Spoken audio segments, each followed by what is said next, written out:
No, don't do that. Boiler.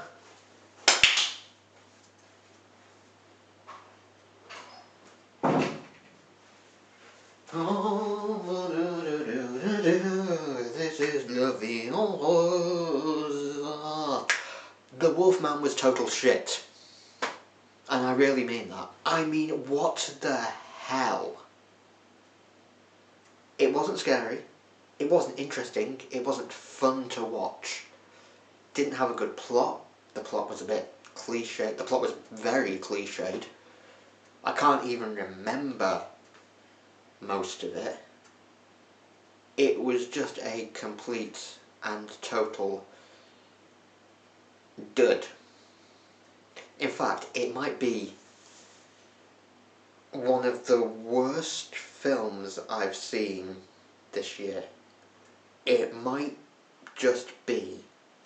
Oh, my boiler didn't make the clunky noise it usually makes.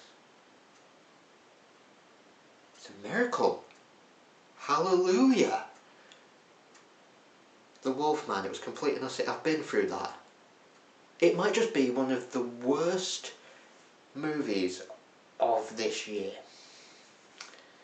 And that's saying something, because there's been some real shit this year. Mission Impossible: The Final Reckoning. We all know it's not going to be the last Mission Impossible film, don't we? Which, yeah, it has a lot of callbacks to previous films in there. And I think they'd be alright for a finale. But it's not alright, because we all know this isn't going to be the finale.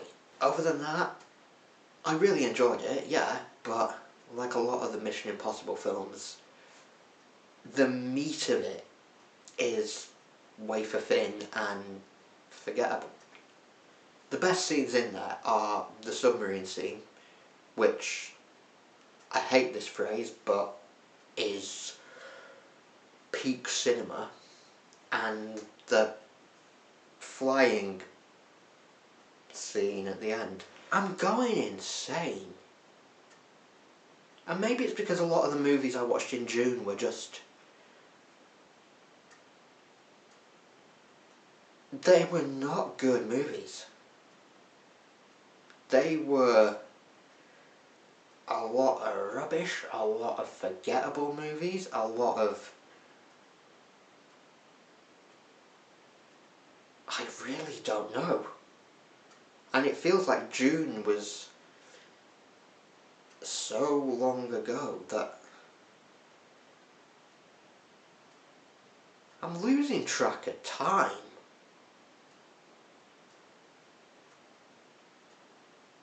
What the hell did I watch in June? All That Jazz, that was okay. That was good. I especially loved the bit at the end, the musical number at the end. I really liked that. Wasn't sure about the film to start with, but you know, it turned out alright in the end. I actually used to think, before I actually watched the film, that All That Jazz was just an original version of Chicago. I thought it was like Chicago. I just thought it was like the musical Chicago, just with a different name. But no, it's actually set in the 1970s, so it's got the guy who was in Jaws, the detective guy from Jaws. He's like this dancer guy who's setting up a sort of musical jazz show performance thing. Don't want to spoil it more than that though. But the last bit is the best part of the film. I'm still trying to think what I watched in June. What's that rumbling? Am I going mad? I've just completely forgotten what I watched in June, and I've just looked it up. I've just looked at my diary for June, and I can't remember any of the good films I watched. I watched a lot of Charles Laughton because I was doing a paper on him. I'm writing a biography of Laughton at the moment, so I watched a lot of his 40s stuff that I haven't yet seen. Mostly forgettable stuff.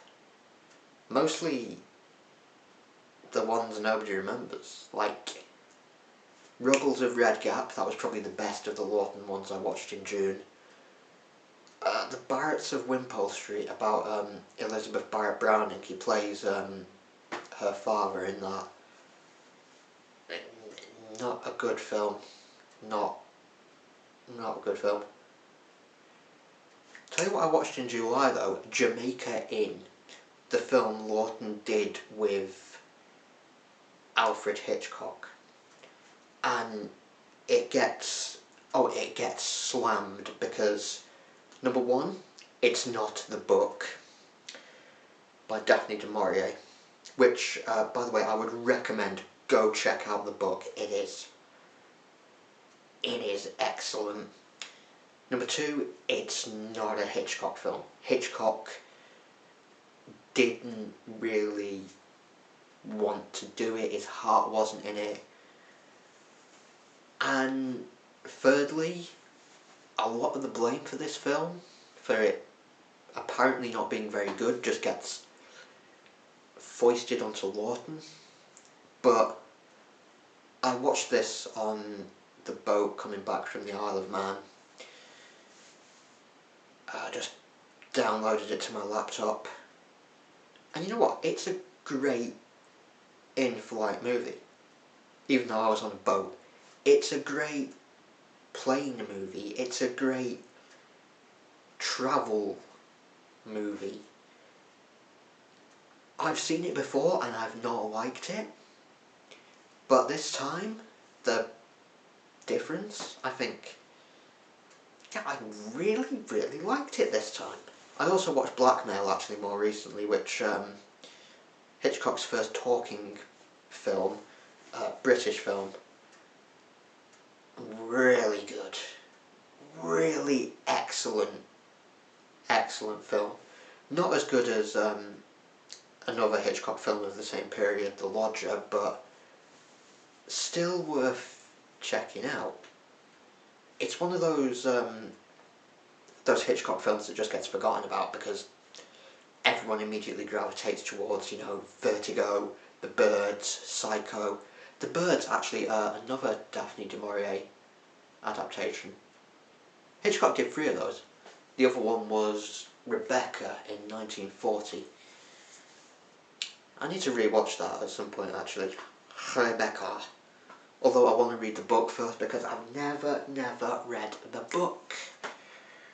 And I love Daphne du Maurier. Daphne du Maurier is one of the great English writers of the 20th century, and yet, apart from Rebecca, her work just gets...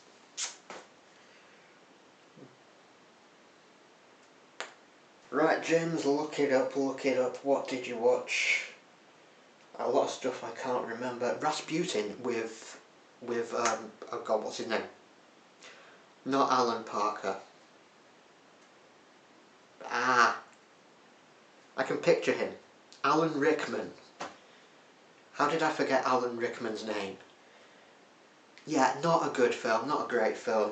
Alan Rickman's just wasted, and they don't put Boney M over the credits. Come on. If you're going to make a film about Rasputin, put Boney M over the credits. Goodbye Mr. Chips, 1939.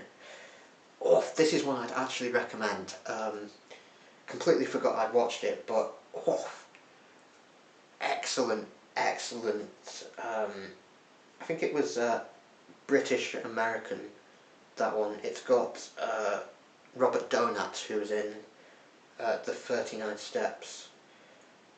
It's one of these films that was made in Britain by an American studio, I think. Yeah, it was made by MGM's UK studio. UK subsidiary studio. They had a lot of... because of the quotas imposed by the British authorities on what you could show in British cinemas, you had to show a certain amount of British films.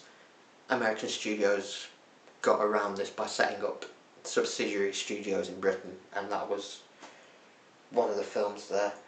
The Phoenician Scheme. The Phoenician Scheme. The Phoenician Scheme.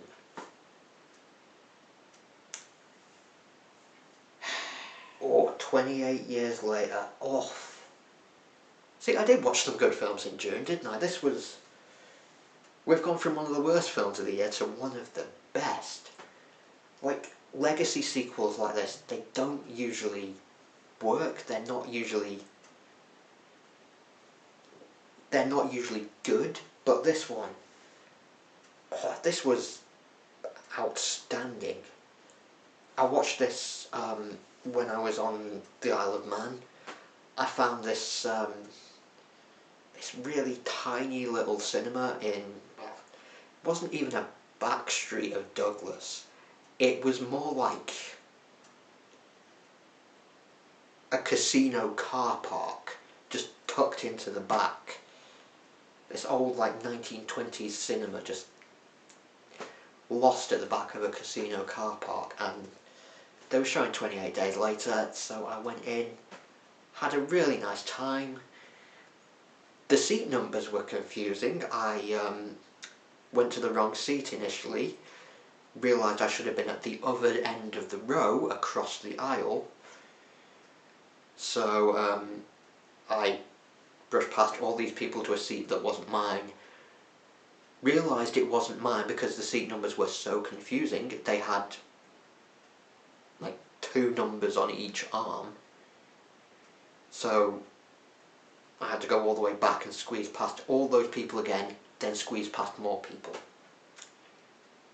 Yeah. June is busting out all over. Ew. What else did I watch?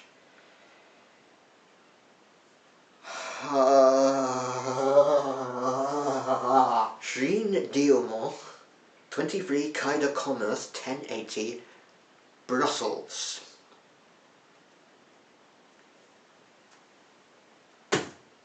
Sight and Sound magazine, 2022, called this the greatest film of all time.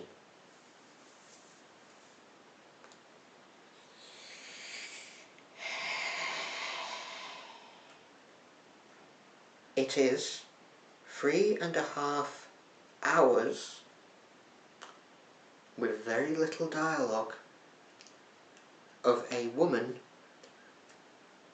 wandering around her house, doing things and living her life. There are long scenes of her cooking without dialogue, preparing mincemeat without dialogue, sitting in a chair without dialogue, eating her meal with her son without dialogue. And then it repeats this, and it repeats this again, and it goes on, and on, and on, for 3.5 hours. It's a film about absolutely nothing. There is no plot. It's just this woman wandering around. She occasionally has sex with a man and she randomly stabs a dude at the end, but that's about all that happens in this 3.5 hour film. You don't even see the sex scenes. Like, what the fuck? I wonder, how can this be considered the greatest film of all time?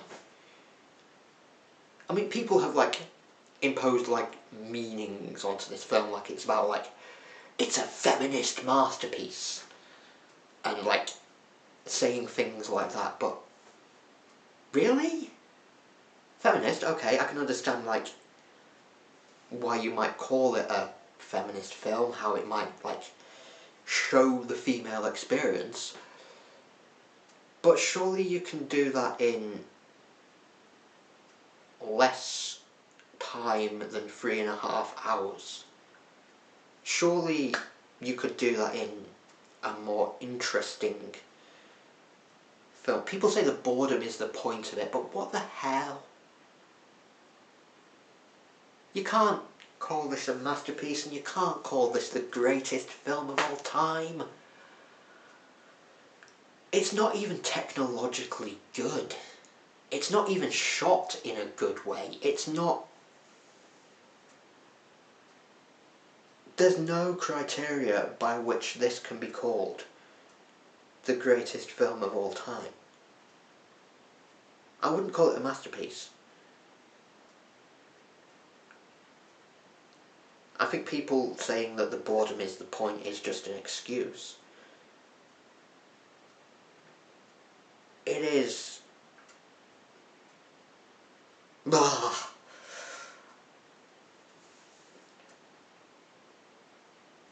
No, I really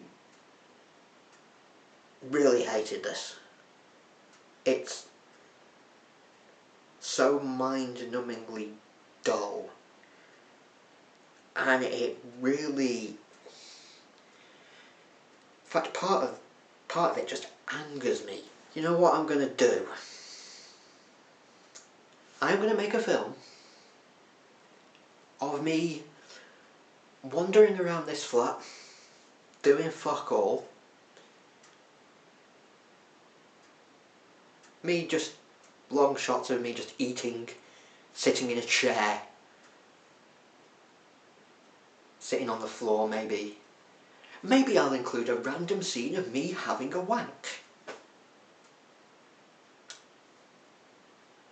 Would it receive the same reception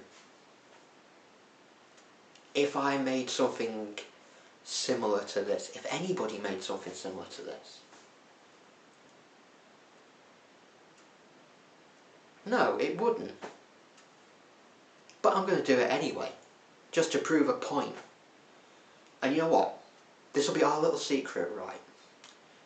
When it comes out, right, you're all going to go to the comments section, right, and go, oh my god, James, this is like the best film ever.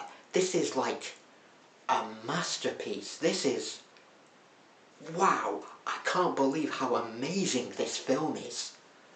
You're all going to go to the comments and post stuff like that.